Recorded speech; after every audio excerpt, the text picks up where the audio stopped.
Hello नमस्कार साथियों, GCP science classes में आपका हार्दिक अभिनंदन है। जैसा कि बेटा हम पढ़ रहे हैं बोर्ड एग्जाम के लिए अनसॉल्व पेपर को, जिसमें हम पढ़ रहे हैं फिजिक्स और केमिस्ट्री के अनसॉल्व पेपर।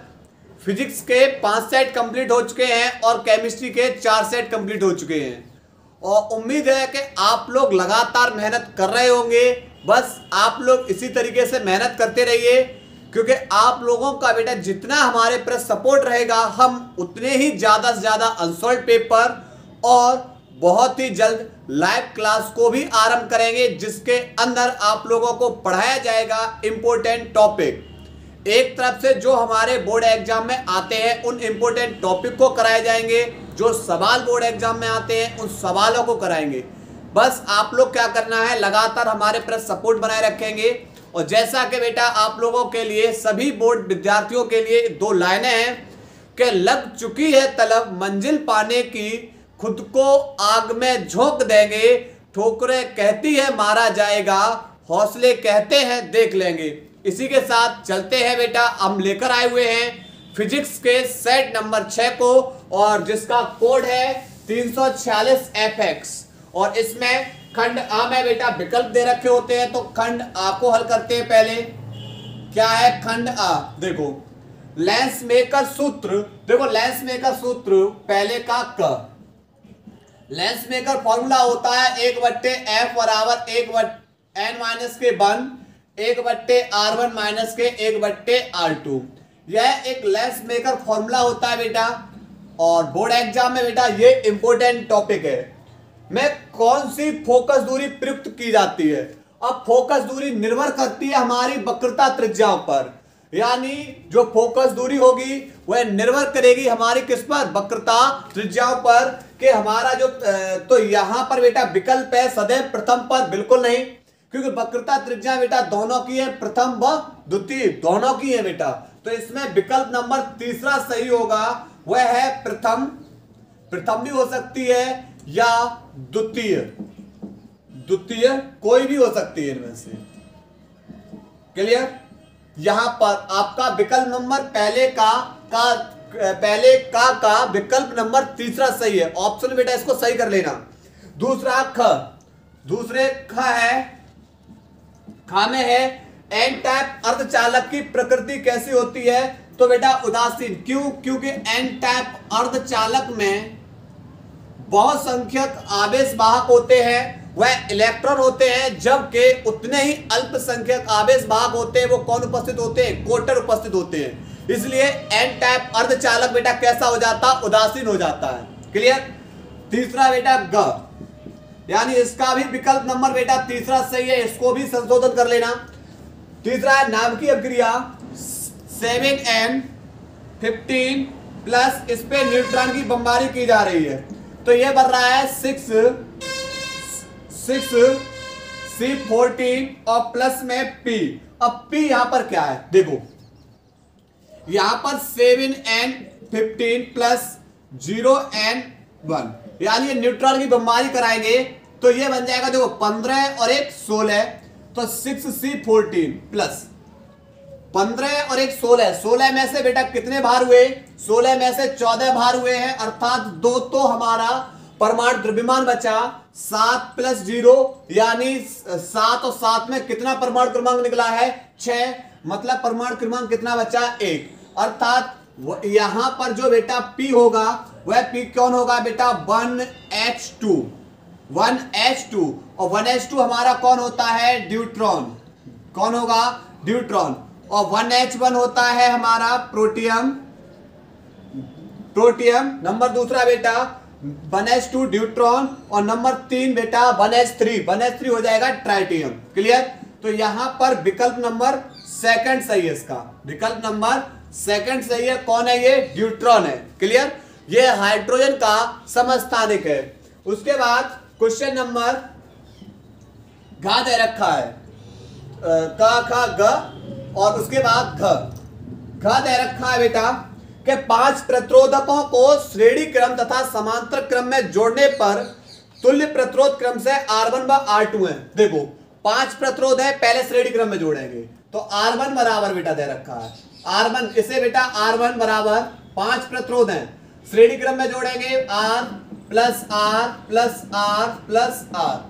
श्रेणी क्रम में R बराबर होता है R1 plus R2 plus R3 plus R4 plus R5। तो यहां पर R1 बराबर बेटा कितना निकलेगा 5R। अब इन्हीं 5 प्रतिरोधों को किस क्रम में जोड़ा गया है, समांतर क्रम में। तो यह श्रेणी क्रम था, श्रेणी क्रम में, अब जोड़ा गया है समांतर क्रम में। समांतर क्रम में जब समांतर क्रम में जोड़ेंगे तो 1/R2 बराबर 1/R1 की जगह R प्लस 1/R2 की जगह R प्लस 1/R3 की जगह R प्लस 1/R4 की जगह R प्लस 1/R5 की जगह R। R1 R2 R3 R4 R5 की जगह किसको लगाना है, R को। ठीक है, जब हर समान है तो अंशों को जोड़ दो, तो 5/R 1 2 3 4 5। जब हर समान है तो अंशों को जोड़ देंगे, अर्थात बेटा R2 को जब पलटोगे R2/1 होगा तो R/, कितना हो जाएगा 5। R1 का वैल्यू ये रहा, R2 का वैल्यू ये रहा।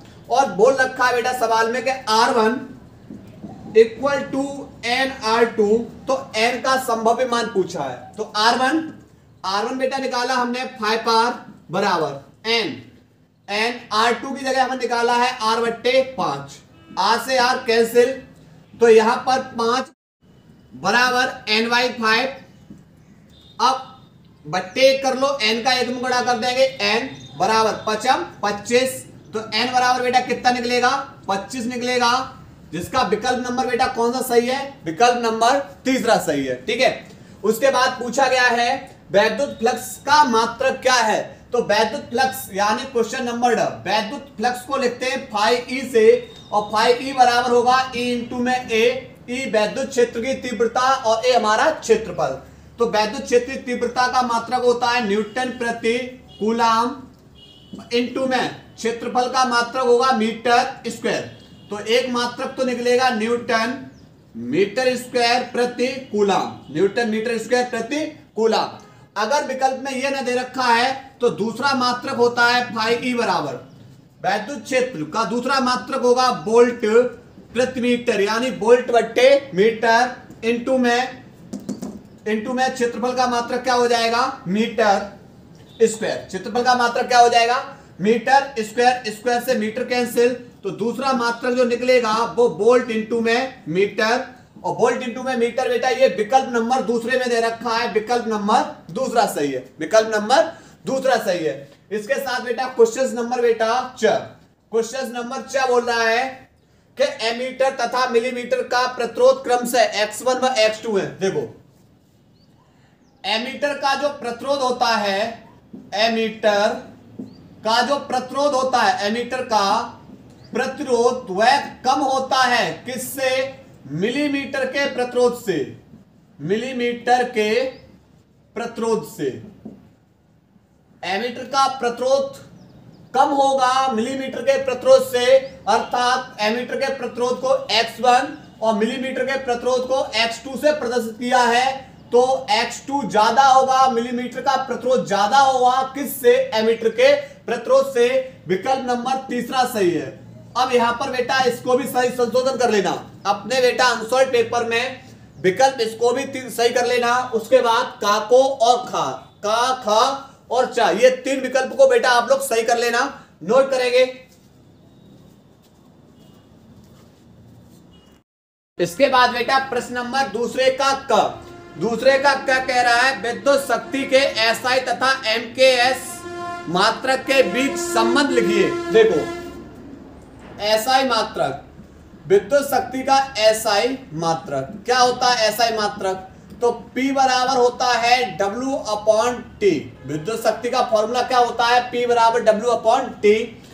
तो यहां पर एक तो मात्रक हो जाएगा कार्य का मात्रक बेटा जूल, और बट्टे में समय का मात्रक क्या हो जाएगा सेकेंड, जूल प्रति सेकेंड, या दूसरा मात्रक क्या होता है इसका वाट। क्लियर। अब MKS पद्धति में मीटर किलोग्राम सेकंड में बेटा किस तरीके से लेकर आ रहे हैं, देखो यहां पर कार्य बराबर होता है बल गुणा विस्थापन, बल गुणा विस्थापन बट्टे समय। ठीक है, हमारा समय। अब मात्रक लिखेंगे, बल का मात्रक होता है न्यूटन इंटू में विस्थापन बेटा दूरी है और दूरी का मात्रक होता है मीटर और बट्टे में समय का मात्रक क्या होता है सेकंड। समय का मात्रक क्या होता है सेकंड। लेकिन बल F बराबर होता है m इंटू में a। m हमारा द्रव्यमान है और a हमारा क्या है त्वरण। a हमारा क्या है त्वरण है। तो द्रव्यमान का मात्रक बेटा होता है किलोग्राम। द्रव्यमान का मात्रक किसका होगा किलोग्राम।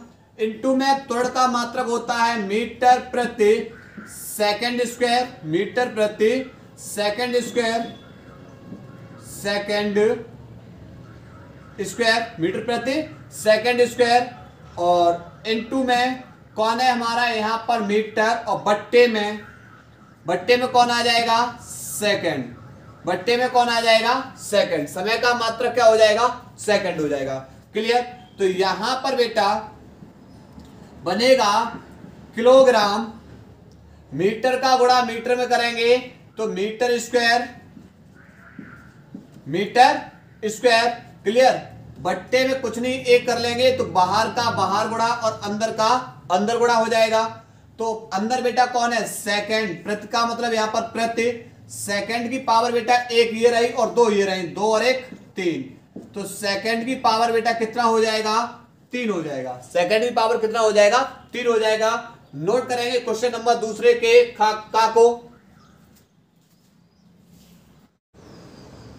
क्वेश्चन बोल रहा है धारावाहिक चालक के चारों ओर किस प्रकार का क्षेत्र उत्पन्न होता है और क्यों। देखो धारावाहिक चालक के चारों ओर जो बेटा ये धारावाहिक चालक तार है, धारावाहिक चालक के चारों ओर जो चुंबकीय क्षेत्र उत्पन्न होता है वह संकेंद्रीय वृत्त के रूप में उत्पन्न होगा। किसके रूप में उत्पन्न होगा संकेंद्रीय वृत्त के रूप में। क्यों। क्योंकि बेटा दाएं हाथ के अंगूठे के अनुसार, दाएं हाथ के अंगूठे के नियम के अनुसार क्या होगा कि हम जो ये चालक तार है इस चालक तार को इस प्रकार पकड़ें कि अंगूठा धारा की दिशा में तथा तार पर लिपटी हुई उंगलियां चुंबकीय बल रेखा की दिशा को प्रदर्शित करेंगी। चुंबकीय बल रेखा की दिशा को प्रदर्शित करेगी। मान लिया बेटा ये एक चालक तार है, इसमें धारा ऊपर की ओर बह रही है। धारा किसकी ओर बह रही है ऊपर की ओर। तार है, तार में जब धारा ऊपर की ओर बहेगी तो अंगूठा धारा की दिशा में, तार पर लिपटी हुई उंगलियां चुंबकीय बल रेखा की दिशा को प्रदर्शित करेंगी। तो तार पर लिपटी हुई उंगलियां चुंबकीय बल रेखा की दिशा को प्रदर्शित करेगी। और ये चुंबकीय बल रेखाएं देखो बेटा किस तरीके से ये संकेंद्रीय वृत्त बनाते हुए हैं। कैसे ये संकेंद्रीय वृत्त में है ये चुंबकीय बल रेखाएं। चुंबकीय बल रेखाएं तो लिखेंगे बेटा, इसमें लिखेंगे धारावाही चालक में, धारावाही चालक में चुंबकीय बल रेखाएं, बल रेखाएं संकेंद्रीय वृत्त के रूप में होती हैं,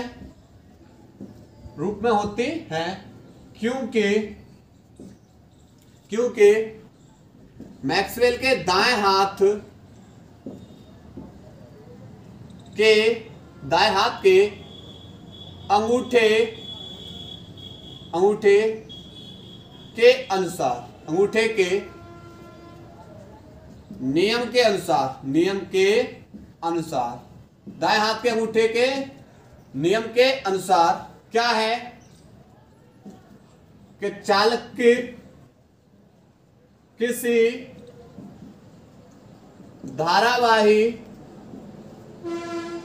चालक को इस प्रकार पकड़ें कि अंगूठा धारा की दिशा में तथा तार पर मुड़ी हुई उंगलियां चुंबकीय बल रेखा को प्रदर्शित करें। चुंबकीय बल रेखा को प्रदर्शित करें। क्लियर, यहां से ध्यान रखना।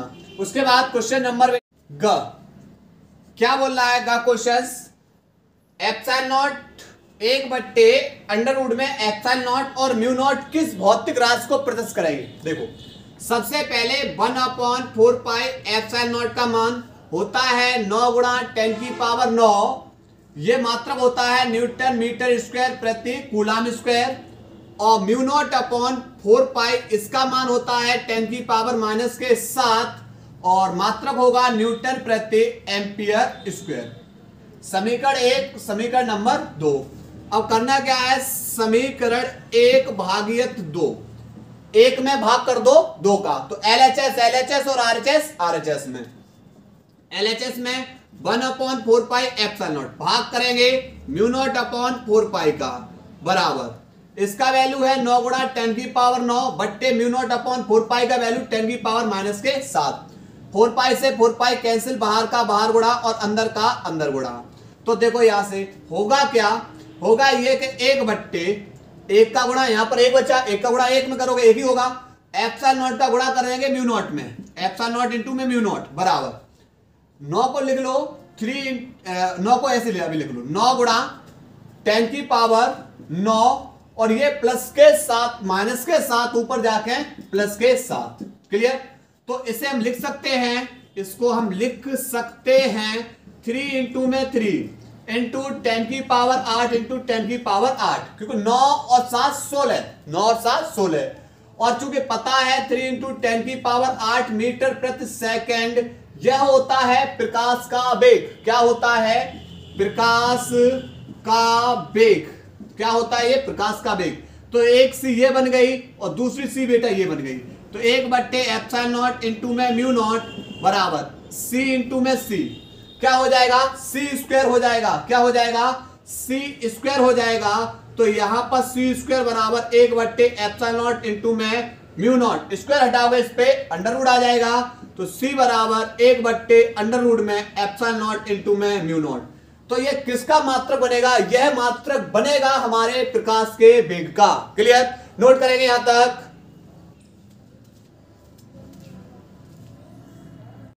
इसके बाद बेटा क्वेश्चन नंबर दूसरे का घ क्या है, प्रकाश किरण तथा तरंगाग्र में क्या संबंध होता है। देखो प्रकाश किरण सदैव तरंगाग्र पर कैसी होती है, लंबवत होती है। प्रकाश किरण सदैव तरंगाग्र पर कैसी होती है, लंबवत होती है। तो लिखेंगे प्रकाश किरण सदैव तरंगाग्र पर लंबवत होती है। तरंगाग्र पर कैसी होगी, लंबवत होती है। क्लियर। उसके बाद बेटा क्वेश्चन नंबर दूसरे का ठोसों में ऊर्जा बैंड को परिभाषित कीजिए। देखो क्या होता है ठोसों में ऊर्जा बैंड, बोर के अनुसार, किसके अनुसार, बोर के अनुसार परमाणुओं के बीच जब अन्योन्य क्रिया होगी, परमाणुओं के बीच क्या होगी, जब अन्योन्य क्रिया होगी, जिसके कारण उनके ऊर्जा स्तर में क्या उत्पन्न हो जाता है, विक्षोभ उत्पन्न हो जाएगा। और विक्षोभ उत्पन्न होने से प्रत्येक ऊर्जा खंड अनेक स्तरों में विभक्त होकर, अनेक खंडों में क्या होकर, विभक्त होकर बैंड का रूप ले लेते हैं, जिसे हम क्या बोलते हैं, ऊर्जा बैंड कहते हैं। क्लियर। तो क्या बताया, जब परमाणुओं के बीच अन्योन्य क्रियाएं होंगी तो अन्योन्य क्रिया होने से उन परमाणुओं के जो ऊर्जा स्तर है उनमें विक्षोभ उत्पन्न हो जाएगा, और विक्षोभ उत्पन्न होगा तो उनके ऊर्जा स्तर हैं वह अनेक खंडों में विभक्त हो जाएंगे, और अनेक खंडों में विभक्त होकर बैंड का रूप ले लेंगे, जिसे बोलते हैं ऊर्जा बैंड। उसके बाद बेटा का च, और च बोल रहा है प्रकाश विद्युत प्रभाव की खोज किसने की थी। तो प्रकाश विद्युत प्रभाव की खोज की थी बेटा आपकी हेनरिक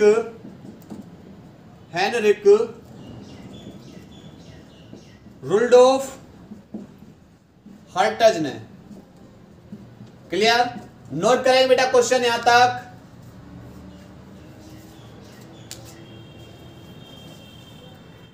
इसके बाद बेटा प्रश्न नंबर तीसरे का क, और तीसरे का क क्या बोल रहा है, 2 वोल्ट के स्रोत से 10 माइक्रोफैरड धारिता का संधारित्र आवेशित किया जाता है। स्रोत से प्राप्त ऊर्जा और संधारित्र में से संचित ऊर्जा की गणना कीजिए। देखो सबसे पहले आपको विभव दे रखा है 2 वोल्ट और धारिता दे रखी है 10 माइक्रोफैरड। पहले बेटा धारिता को माइक्रोफैरड को फैरड में लेकर आएंगे, 10⁻⁻⁶ से क्या कर देंगे गुणा, अर्थात -6 में से प्लस का 1 गया तो -5 फैरड। क्लियर। ये बेटा हमने क्या निकाली धारिता। पहला स्टेप पूछा है, पहला पूछा है स्रोत से प्राप्त ऊर्जा।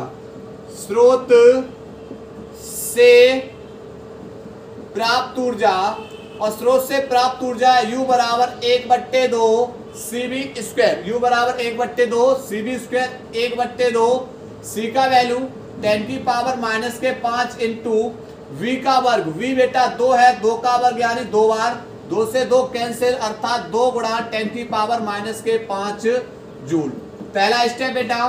फिर दूसरा स्टेप पूछा हमसे, दूसरा क्या स्टेप पूछा है, दूसरा पूछा है संधारित्र में संचित ऊर्जा की गणना कीजिए। तो पहले निकाल ले रहे बेटा संचित आवेश। संचित आवेश Q बराबर C इंटू में भी, C का वैल्यू बेटा 2 और C का वैल्यू 10⁻⁻5 और B का वैल्यू बेटा 2, अर्थात 2 गुणा 10⁻⁻5 कूलम। ये बेटा इतना संचित आवेश होगा। अब हमें निकालनी है बेटा संचित ऊर्जा। क्या निकालनी है? संचित ऊर्जा।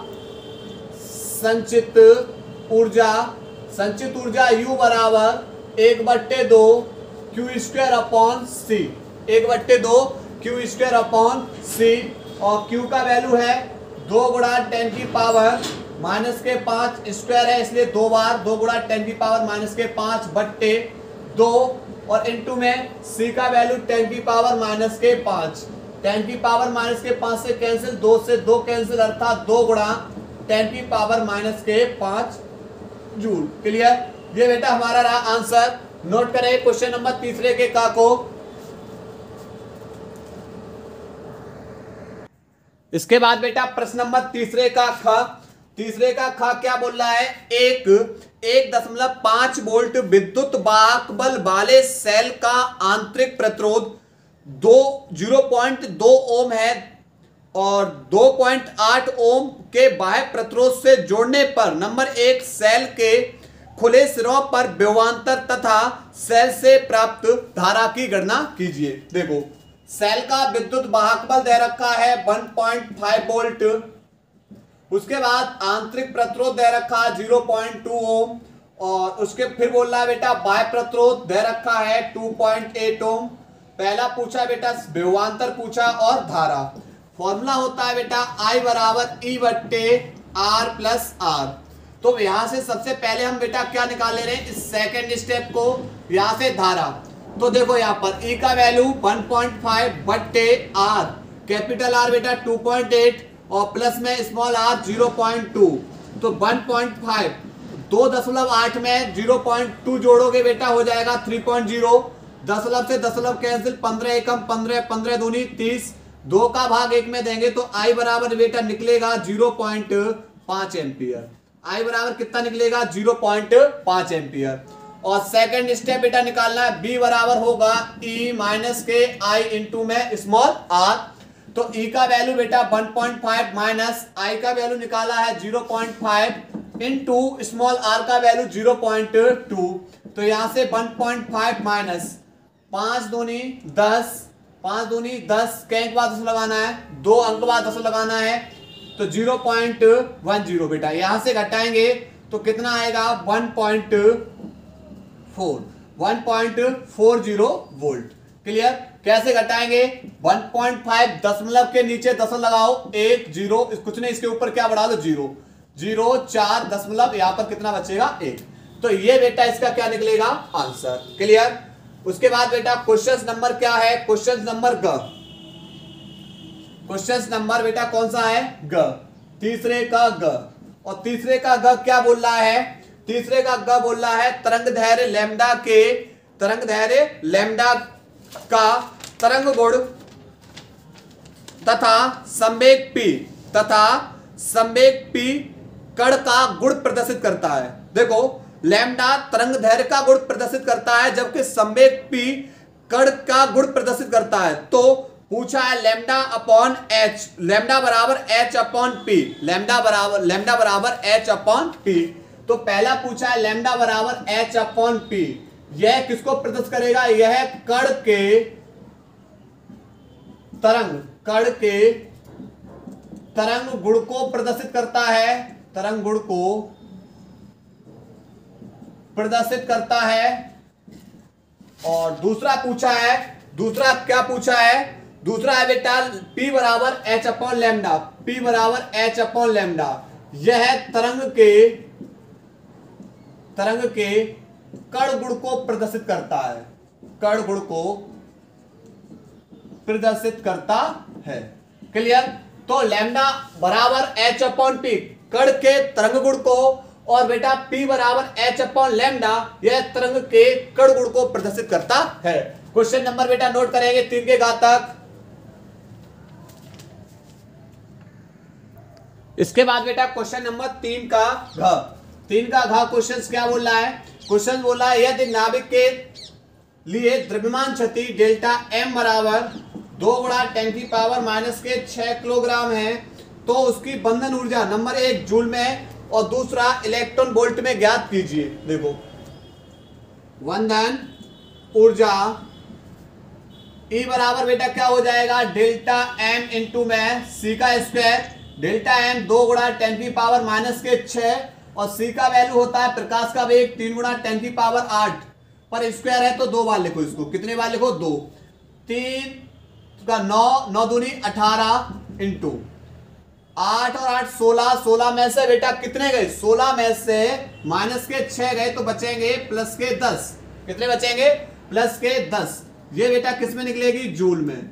अब मुझे क्या करना है? इलेक्ट्रॉन वोल्ट में बदलना है। किस में बदलना है? इलेक्ट्रॉन वोल्ट में बदलना है। तो 18 इंटू 10⁻10 भाग कर देंगे इलेक्ट्रॉन वोल्ट में बदलने के लिए 1.6 इंटू 10⁻⁻19 से। ये बेटा किस में बदल जाएगी? इलेक्ट्रॉन वोल्ट में। दशमलव हटाएंगे, ऊपर 0 बढ़ा लेंगे। 16 का भाग कर देंगे बेटा किसके अंदर? 16 का भाग कर देंगे 180 में। 16 एकम 16 बचेगा 2, यहां पर 0, 16 एकम 16 4, फिर बेटा यहां पर दशमलव लगाओ 0, 16 दूनी 32 और 16 पंजे 80। तो यहां पर बेटा निकलेगा 11.25 इंटू 10⁻10 और जे बेटा माइनस के 19 ऊपर जाके प्लस के 19। क्लियर? तो यहां पर 11.25 इंटू 1910 10⁻29, एक अंक दशमलव और इधर खिसका लो तो 1.125 इंटू 10 बेटा कितना हो जाएगा? 30। कितना हो जाएगा? 30, क्योंकि एक अंक दशमलव उल्टे हाथ की ओर खिसका रहे हैं। और ये किस में बदल जाएगा बेटा? हमारा इलेक्ट्रॉन वोल्ट के अंदर। 3 के घातक बेटा क्वेश्चन नंबर नोट करिए। बेटा प्रश्न नंबर 4 का क, 4 का क्वेश्चन क्या बोल रहा है कि निम्नलिखित किन किन कारकों पर तथा किस प्रकार निर्भर करता है? पहला, सेल का आंतरिक प्रतिरोध किन किन कारकों पर निर्भर करेगा। दूसरा, चालक का प्रतिरोध। देखो सेल का आंतरिक प्रतिरोध, जो बेटा हमारे सेल है, इन सेल की प्लेटों के बीच की दूरी को बढ़ा देंगे।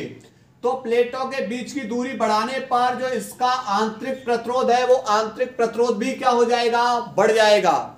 सेलों के जो सेल की जो प्लेटें हैं, इन प्लेटों के बीच की दूरी बढ़ाने पर इसका आंतरिक प्रतिरोध क्या हो जाएगा? बढ़ जाएगा। दूसरा, जो सांद्रता है, अगर सांद्रता को बढ़ा दें, किसको बढ़ा दें? सांद्रता को बढ़ा दें। प्लेटों के बीच जो सांद्रता है, उस सांद्रता को बढ़ाने पर भी चालक का प्रतिरोध कैसा हो जाता है? बढ़ जाता है। चालक का आंतरिक प्रतिरोध कैसा हो जाएगा? बढ़ जाएगा। क्लियर? तो विद्युत अपघट्य की सांद्रता बढ़ाने पर भी चालक का आंतरिक प्रतिरोध बढ़ेगा, और सेल की दोनों प्लेटों के बीच दूरी बढ़ाने पर भी सेल का आंतरिक प्रतिरोध बढ़ेगा। लेकिन चालक का प्रतिरोध किन किन कारकों पर निर्भर करता है? चालक का प्रतिरोध R बराबर होता है Lm बट्टे N E square A into में टाउ। ये बेटा L लंबाई, M पदार्थ के द्रव्यमान, E इलेक्ट्रॉन घनत्व, N इलेक्ट्रॉन घनत्व, E इलेक्ट्रॉनों की संख्या, A क्षेत्रफल और टाउ हमारा क्या है? श्रांतकाल। क्लियर? तो पहले जो चालक का प्रतिरोध है किस पे? लंबाई के तो कैसा होता है? समानुपाती। उसके द्रव्यमान के भी कैसा होगा, पदार्थ के द्रव्यमान के भी समानुपाती होगा। लेकिन इलेक्ट्रॉन घनत्व के कैसा होता है, व्युत्क्रमानुपाती। उसकी अनुप्रस्थ काट के क्षेत्रफल के भी कैसा होगा, व्युत्क्रमानुपाती। और श्रांत काल के भी कैसा होता है, व्युत्क्रमानुपाती। तो जो चालक का प्रतिरोध है वो लंबाई पर भी निर्भर करेगा, उसके क्षेत्रफल पर भी निर्भर करेगा, उसके श्रांत काल पर भी निर्भर करेगा, और उसके पदार्थ की प्रकृति पर, पदार्थ की प्रकृति हमने कैसी ली है, और उसके बाद बेटा तापमान पर भी कैसा करता है, निर्भर करता है। क्लियर। क्वेश्चन नंबर 4 को बेटा नोट करेंगे।